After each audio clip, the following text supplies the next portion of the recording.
When we think about the United Nations, then we think about exactly that. An organization, a political organization bringing the nations together. And that sounds like something commendable. And the question is that all that there is behind it?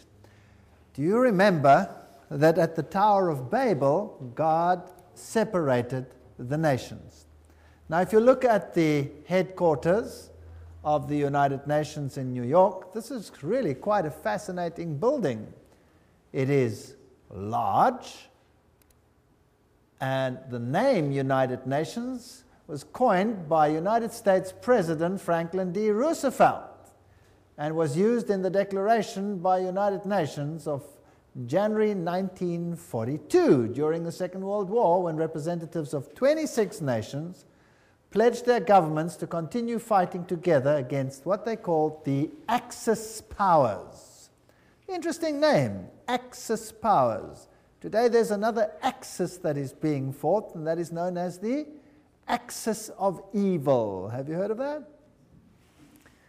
The forerunner of the United Nations was the League of Nations, and this was an organization in similar circumstances during the First World War and established in 1919 under the Treaty of Versailles to promote the international cooperation and to achieve peace and security. This comes straight from the UN webpage, so nothing strange about that. It's just plain history.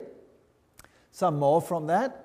In 1945, representatives of 50 countries met in San Francisco at the United Nations Conference on International Organizations, and they drew up a United Nations Charter.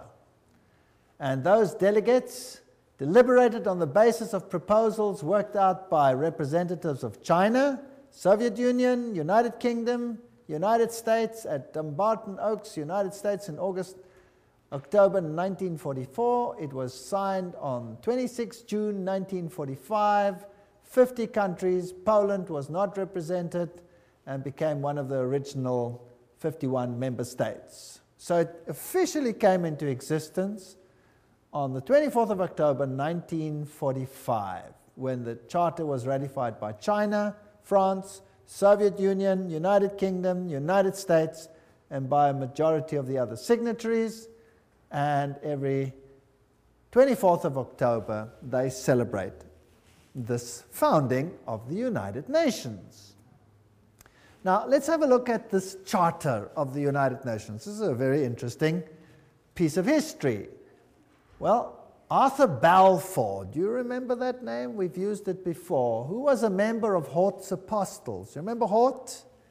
This was the professor that helped to produce the Greek text that changed the emphasis of the Bible and removed many of the aspects of Jesus Christ's power and sovereignty from the Word of God.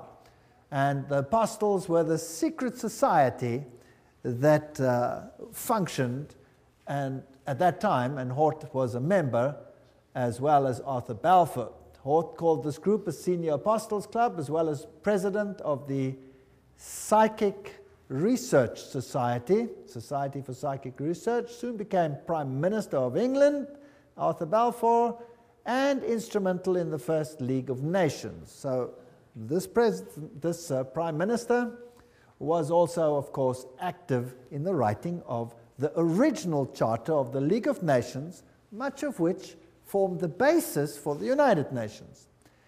He not only headed the Society for Psychic Research, holding seances at his home, but he initiated a group called the Synthetic Society, whose goal was to create a one-world religion.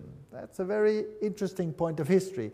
And he invited a certain Frederick Mayers of the Society of Psychic Research to join, and together they created the preamble of all religions, and it includes the dogma, departed spirits can communicate.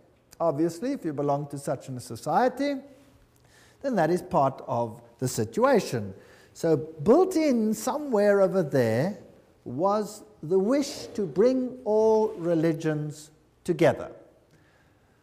Now let's have a look at some of the historic figures of the United Nations. Alger Hiss, he became the acting Secretary General of the establishment of the United Nations.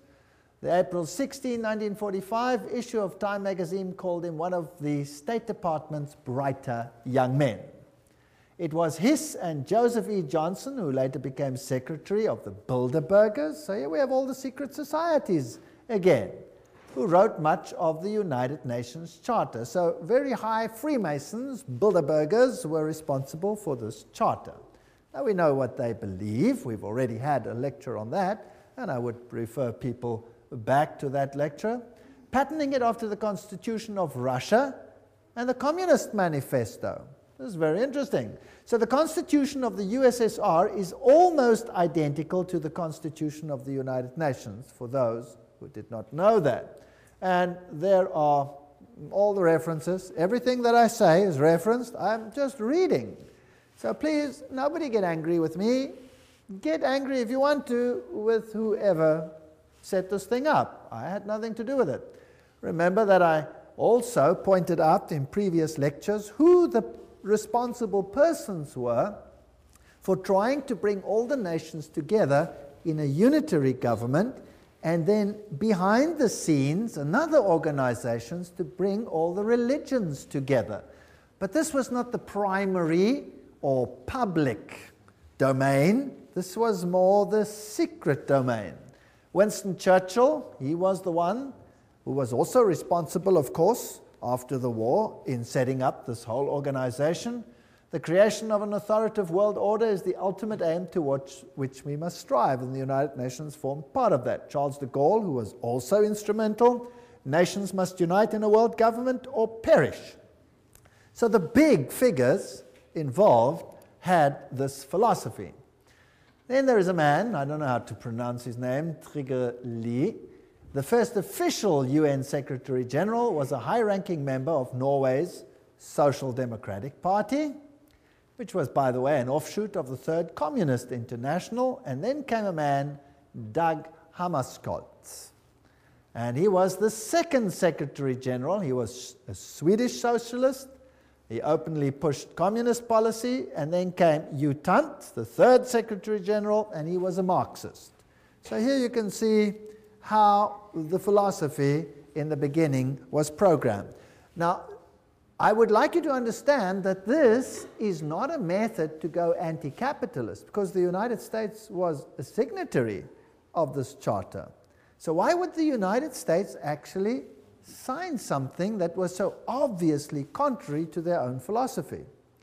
Well, if you remember the Hegelian principle, where two opposing viewpoints are set into the world, and neither of them is really the viewpoint you want to achieve, what you really want to achieve is a synthesis between the two. So what you see actually is you see socialists in the overriding capacity of secretary generals, although whether they have Marxist leanings or capitalist